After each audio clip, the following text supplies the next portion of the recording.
On today's episode of the Duck Zone 503 podcast, we preview the running back position heading into spring ball 2023. I'm your host, Dominic Peterson. This is the Duck Zone 503 podcast where we talk all things Oregon football. Whether this is your first time viewing or you're a long-time viewer of the show, I kindly ask that you hit that like and subscribe button down below. But most importantly, guys, telling your friends and family about the podcast, your mom, your dad, your cousin, your aunt, your parrot, your cat, your dog, whatever you got. Tell them about the Ducks on 503 podcast on YouTube. I really appreciate everybody who's locked in here on YouTube, subscribing, and also following us on social media at DuckZone503 on Instagram and Twitter is the way to get the quickest updates from us, really. Really appreciate everybody's locked into the Duck Zone 503 family. We're rolling out our spring previews here on the podcast. The spring game is April 29th, 1 p.m. I will see you guys there. Say what's up if you guys see me. Okay, so rolling out our spring previews here. We're going to preview the running back position for the Oregon football team 2023. The running back position group for Oregon looks to be one of the strongest rooms on the team. I mean, there's elite talent and there's depth. Both things you want as a coach, elite talent and depth at the position. It can be really argued, to be honest with you, that this is probably one of the most talented Oregon rooms that Oregon's almost seen in a decade, okay? I'm talking LeGarrette Blount, LaMichael James, Kenyon Barner, D'Anthony Thomas, Royce Freeman. The likes of those players have walked the halls of Oregon and played football and wore that Oregon jersey and have been dominant. And I think this room has the potential to create the likes of those players for the next 4, 5, 6 years coming on. Oregon has had some of the best running back rooms in the country from 2009 to 14, no doubt. I mean, not let's just argue probably the best in like about 2012 to 14 range. The Ducks returned all their meaningful production from 2022 and Noah Whittington and Bucky Irving leading the way. And then they're adding some new names to the mix, and we'll get into it. Carlos Locklin, Oregon running back coach, has entered into his second year coaching running backs here at Oregon in Eugene. And basically, a fresh coach, a fresh position coach in college football. I mean, this guy was just helping out in Memphis high schools just a couple years ago. And now he's here doing his thing, making the Oregon running back room great. And he's setting the standard that Hall of Fame coach Gary Campbell set here while he was at Oregon. I mean, Gary Campbell, like I said, you just heard me name the names: LeGarrette Blount, LaMichael James, Kenyon Barner. Gary Campbell came here and set that standard and developed those guys here at Oregon. So to have Carlos Locklin buy into that, he's publicly said that he wants to hold that to be the standard here at Oregon, and he's doing it. The Ducks have 5 scholarship running backs entering into 2023. Leading the way is Bucky Irving. Okay, running back 1, Bucky Irving was absolutely phenomenal last year. Transferred from Minnesota the year prior. Not a name that was on many people's radar last year because people just simply did not see him play yet. I mean, at Minnesota, he didn't even play that much. Standing at 5'10", 194 pounds, really nice size, kind of small a little bit, but nonetheless, really shifty, hard-nosed, tough running style. Really makes it impossible for a near defender to try to tackle this guy. I mean, how many times do we see him where it looks like he's about to be tackled and he makes a shifty move with his body where he just shivels out of the way and gets downfield and it's hard to bring down. Nevertheless, put up 1,058 rushing yards and 5 touchdowns on 156 carries, 1,000-yard rusher last year. Would like to see him get a little more touchdowns. That has to do with the big set that Kenny Dillingham liked to bring in Jordan James, the short back that we'll get into here in a bit. So I'd like to see him get a little bit more touchdowns, maybe a little bit more carries as running back 1, kind of establish himself. He kind of shared about almost 50-50 with Noah Whittington, we'll talk about next. But he wasn't also just a dangerous runner. Water break. He wasn't also dangerous runner. He also had 31 catches for 299 receiving yards and 3 touchdowns in the passing game, guys. So if he can expand on that and get some more carries and a little bit more playtime, I'd like to see. I think, man, this guy's in for shaping himself up to be an NFL draft pick. I don't know about top 2, top 3, top 4 pick, or excuse me, top 3, 4 round pick. You barely see any running backs go in the first round. But if he can be a mid-round draft pick, I mean, I think he'd be happy with that. Round 4, 5, 6. I think he'd like that. And Bucky Irving was also named Pro Football Focus All Pac-12 first team. So this is an elite talent we're talking about. I don't think he showed as nearly as much as he can do as what he's going to do this year. Another year of development. He's in the weight room. He's looking beefy, man. And I think this guy's going to do some big things. Noah Whittington, he was that part of that 1-2 punch when we've seen, or what we've seen over the years with these great Oregon running back rooms. They always had a 1-2 punch. Michael James, D'Anthony Thomas, LeGarrette Blount, right? Going back, they've always had at least 2 running backs running the show. This year, just like last year, they're gonna have Bucky Irving, Noah Whittington running the show. Noah Whittington transferred from Western Kentucky, another name not on many people's radar. He followed Carlos Lachlan here from Western Kentucky, while Western Kentucky did not run the ball at all. I mean, they passed the ball a lot. So again, another name not on many people's radar. Carlos Lachlan seen the talent, and Noah Whittington told him, "Come join me here at Oregon," and we see what he can do. Last year, guys, a lot of people came in last year remembering Byron Cardwell was pretty much a lock in running back one spot. I mean, even me, I was saying, obviously Byron Cardwell after Travis Dye left, Byron Cardwell showed out and he looked to be up next. Well, what do you know? The transfer portal wins again, right? Noah Whittington, Bucky Irving come and do their thing. It was Noah Whittington was the number 2 back to Bucky Irving, and he only recorded, like I said, 17 fewer carries than Irving did. So it was basically 50-50 with these guys.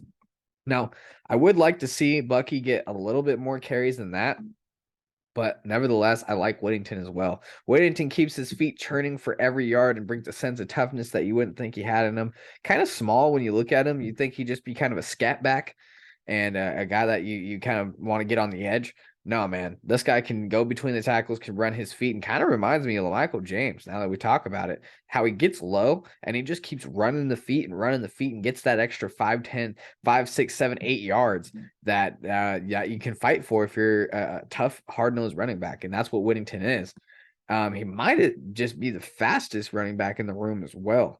When he gets a hole, watch out. Okay. Bucky Irving, he has a tendency of getting caught up. If he gets a hole, he gets down the field. He has a tendency, if there's a fast corner on the field, he might get caught up with. No Whittington, not at all. This guy has elite speed, man. He'll get down the field if you give him a crease. Put up career yards last year, just under 1,000 yards, 779 rushing yards, 139 carries, and 5 touchdowns. Really nice year for Noah Whittington. Expect that to be running back 1 and 2, 1-2 punch, getting them most of the carries. Then last year, returned Jordan James, the 4-star running back that flipped from Georgia to Oregon late in the 2022 cycle. And that was really big, too, for Lanning to get Jordan James here. James is actually from Georgia as well. And for him to say, nah, I'm going to go 3,000 miles across the country and not go play for the defending national champions, I mean, that's big time. So we're able to get a guy like that. James obviously played a lot here. I bet that was a big pitch in his recruiting cycle. He played in 9 of Oregon's 13 games as a true freshman. Played more of a short yardage goal line back. Had that kind of role last year. Former offensive coordinator Dillingham liked to deploy his 14J formation with him in it, a jumbo package that featured him along with extra O linemen in there. Had fellow true freshman offensive tackle Josh Connerly. So it was really cool to see those short yardage situations. And some of these were big time situations where you need to score. And these guys were effective with Josh Connerly and Jordan James as the running back. A lot of offensive linemen in that J14 package. It's going to be interesting to see, like I said, if Will Stein will continue kind of what Kenny Dillingham was doing and continue as that as one of the packages or something similar. James is one of the larger backs in the group, 5'10", 210 pounds, which makes it perfect for him to be that short yardage back or a bulldozer, right? To really get between those pins on the goal line there and get in. He was really effective near the goal line. His 5 rushing touchdowns were the most by a true freshman Oregon running back since Royce Freeman had 18 as a true freshman in 2014. He had 5. So Jordan James, nevertheless, really impressive true freshman running back on the scene. That was coming. He's coming back this year. I expect him to have the similar type of role. He might get more competition for that role though with these other 2 kids we'll talk about here. I really like Jordan James's game. I don't really see him playing a lot more than Whittington and Bucky Irving. I expect them to get most of the carries unless injury is given. But we got more guys. There's certainly going to be competition for Jordan James this year. Dante Dowdell, 4-star running back, signed with the Ducks in the 2023 as an early enrollee. Dante Dowdell won back-to-back state titles with Purkuyan. I hope I'm saying this name right. Purkuyan Maroon Tide. Was named MVP in both title games. So, man, he's a winner coming out of his state. Took home the Mississippi 5A Mr. Football Award. So, literally named the best football player in 5A in Mississippi there. The 6'2", 210-pounder is fast, athletic, and has elite strength to his game as well. Scouts really compare this kid as to the likes of Derrick Henry. And if we all seen what Derrick Henry can do, yeah, that's why I said Jordan James might have some competition. 6'2", 210 pounds, and it's fast, man. And if you got that kind of speed and power to compete with, I mean, it's going to be a competition. But that's what it's all about. Great competition breeds greatness, right? I mean, that's what it's all about. It is having that competitiveness in the team to bring out the best in everybody. And then last but not least in the room, we got Jayden Limar, okay? The 4-star running back is standing 5'11", 190 pounds. He's basically a classic do-it-all back.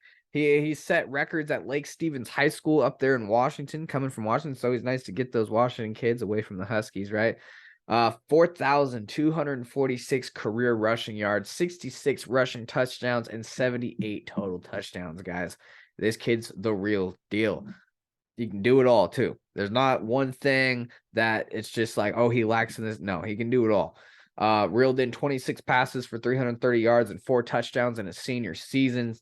So he can run, he can catch the pass. He also enrolled early. So it's always good for these true freshmen to get on campus early, get adjusted to the lifestyle, get adjusted and learn the playbook, right? Making that jump to high school to college is a huge deal for these guys, just in life in general, right? We're not even talking about football. So Jayden Limar, I also interviewed him on my channel. If you guys want to go check that out, I always try to get as many as the signees on the channel as I can, as long as with recruit interviews, people who visit the campus. So if you guys are interested in that, go ahead and check that out on the channel as well. Nonetheless, those are the 5 scholarship players that Oregon has: Bucky Irving, Noah Whittington, Jordan James, and then the newcomers Dante Dowdell and Jayden Limar will be fun to watch as well. Oregon is really building up this running back room. I mean, this running back room might be the deepest position on the 2023 spring roster, no doubt. Ducks return all their major running back production from last season and have all the tools to lead the Pac-12 in rushing this season. They're going to have to be working with a new offensive line. That's a big deal, but we'll see how it goes. I really, really do, guys, appreciate everybody tuning in once again.